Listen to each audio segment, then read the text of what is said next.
सबसे पहले आप ये बताइए गुठनी की ज्वलंत समस्याएं क्या क्या और आप 10 नंबर वार्ड से चुनाव लड़ रहे हैं। 10 नंबर वार्ड में कौन कौन सी ऐसी समस्याएं हैं। देखिए, घुटने की समस्याएं तो बहुत सारी हैं और 10 नंबर वार्ड में समस्याएं बहुत सारी हैं, जिसमें नाले की समस्याएं हैं, रोड की समस्याएं हैं तथा इस क्षेत्र में और भी बहुत सारी समस्याएं हैं। मैं उस उद्देश्य से लड़ना चाह रहा हूं ताकि जितनी भी समस्याएं हो मैं अपने द्वारा और अपने जो भी प्रतिनिधि हैं, जो चेयरमैन है, उप चेयरमैन है, उनके द्वारा मैं अपनी बातों को उनके पास रख सकूं और उसका निदान कर सकूं। आप युवा हैं, आपसे कुछ बेहतर लोग उम्मीद रखते हैं। नाले से ऊपर शिक्षा और स्वास्थ्य को मुद्दा क्यों नहीं आप लोग बना सकते हैं। हमेशा गुठनी के सभी प्रत्याशी नाले पर ही क्यों रुक जाते हैं।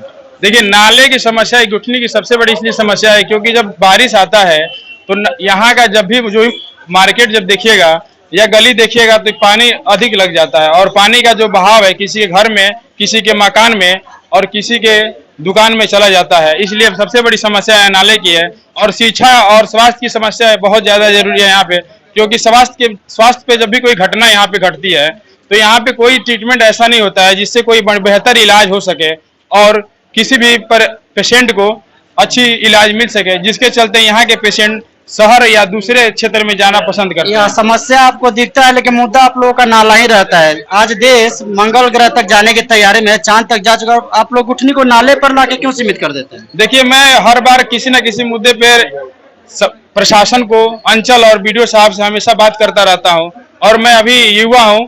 मैं आशा करता हूं कि अगर मैं जीतता हूं तो मैं इस क्षेत्र के लिए वो सब करने का प्रयास करूंगा जो यहाँ की जनता शिक्षा, नाला और स्वास्थ्य को लेकर बातें करती है। मैं उसमें बेहतर काम करने का प्रयत्न करूंगा। जी, चुनाव से पहले मैं जनता के बीच में रहा हूं। मैं हमेशा जनता के लिए खड़ा रहता हूं, चाहे वो कोई भी समस्या क्यों ना हो, थाना का हो, ब्लॉक का हो और हॉस्पिटल का हो, मैं हमेशा तत्पर रहता हूं। ये और मेरे परिवार के सभी लोग हमेशा मेरा साथ देते हैं और मेरे परिवार के भी लोग हमेशा सामाजिक काम में आगे बढ़ चढ़ के हिस्सा लेते हैं।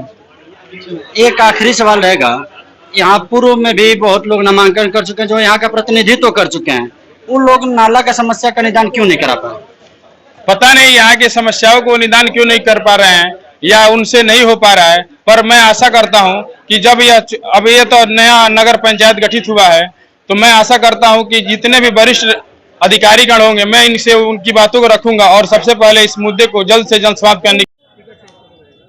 मैं उप चेयरमैन प्रत्याशी रमेश मिश्रा पहले आपके चैनल को धन्यवाद देता हूं और यहाँ के सभी जनता जनार्दन को हाथ जोड़कर नमस्कार करता हूं। आपका मुद्दा क्या है यहाँ पे चुनाव में आपका मुद्दा क्या है।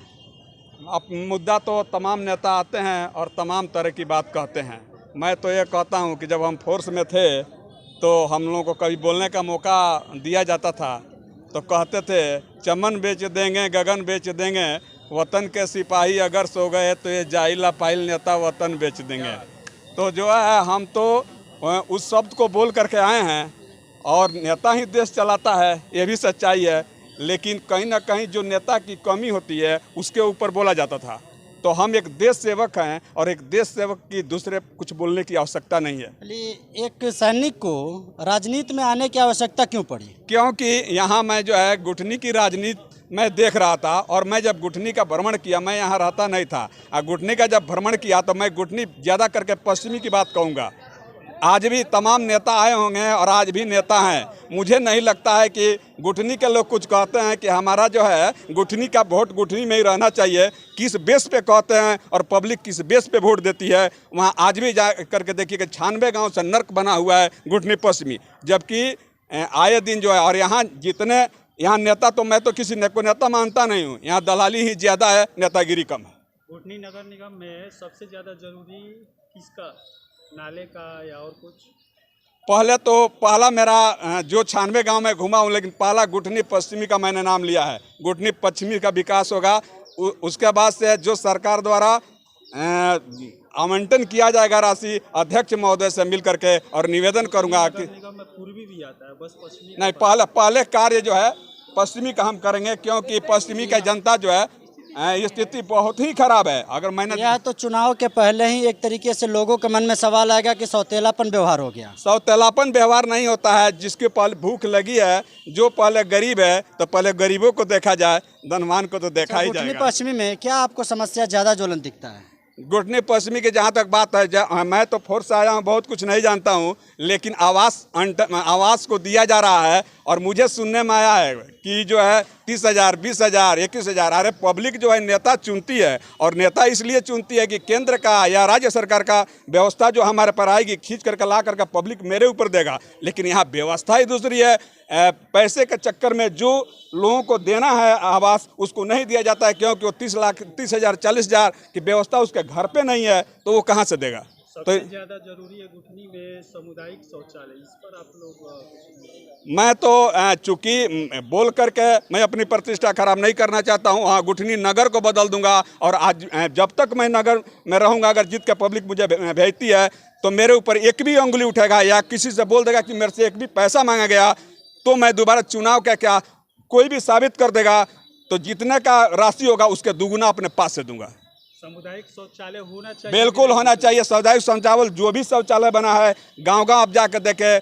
एक जो है नीतीश कुमार जी का, जो हमारे मुख्यमंत्री महोदय हैं, उनका दिया गया आवंटन जल नल की व्यवस्था कहीं सही नहीं है। ये कहीं ना कहीं नेता लोगों का दोष है, और कुछ अधिकारी भी उसमें मिले हुए हैं, क्योंकि इन्हीं लोगों द्वारा राशि को आवंटन देहात में प्रोग्रेस के लिए किया जाता है। प्रखंड मुख्यालय में आप अभी मौजूद हैं, यहाँ पर एक भी शौचालय नहीं है, जो कि हमारे पत्रकार महोदय ने भी पूछा।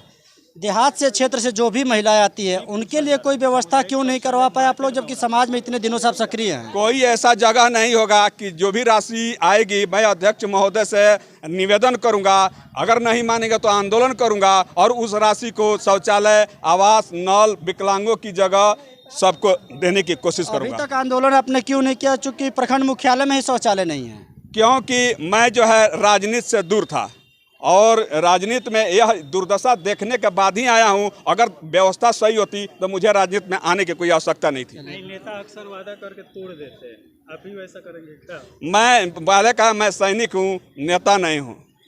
नहीं, इस समय नेता हो गए हैं, इस समय कपड़ा से भी एक सैनिक आज एक नेता के रूप में बात कर रहा है। वो चीज़ें मैंने आपको बताया कि एक सैनिक का जिस तरह से सत्य और निष्ठा से कर्तव्य करता है, और जो है एक हम लोग शब्द बोलते थे, हमको डरवाने की भी कोशिश किया गया था, लेकिन हम लोग बोलते हैं जब बे शौक शहादत से क्या पूछिए। जब हमने भी हाथों पे सर ले लिया, कत्ल होने से आखिर कहाँ तक डरें, जब कातिलों के मोहल्ले में घर ले लिया। इसलिए कातिलों को सुधारने का पहला मेरा कार्य होगा। बहुत बहुत धन्यवाद।